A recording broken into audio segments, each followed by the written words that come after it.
Sometimes we think being a good Muslim means just praying, fasting, and giving charity. But there's something even more serious. Something many of us forget. It's the rights of people.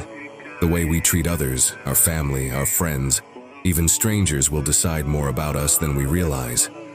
One day the Prophet ﷺ asked his companions, "Do you know who the bankrupt person is?"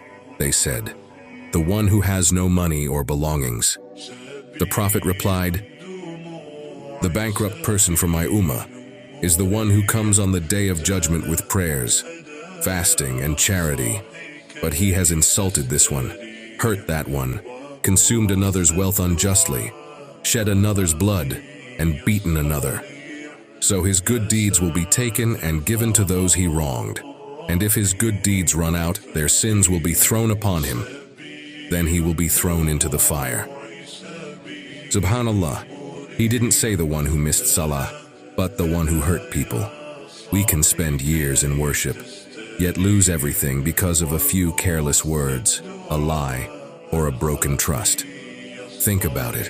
How many hearts have we broken without realizing it?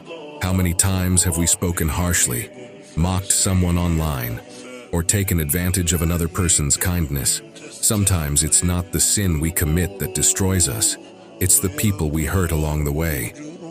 Islam doesn't just teach us to connect with Allah, it teaches us to protect the people around us. Even a small act of kindness is worship. The Prophet ﷺ said, "Smiling at your brother is charity."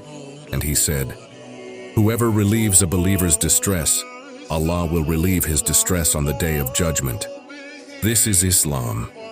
Not just about praying right, but about being right with people. Maybe today, there's someone you hurt. Maybe there's an apology you never gave, or someone waiting for your forgiveness. Fix it while you can, because on the day of judgment, the currency won't be money. It'll be your deeds. Let's not be bankrupt in the hereafter. Let's live with mercy, honesty, and respect, for that is the true mark of a believer.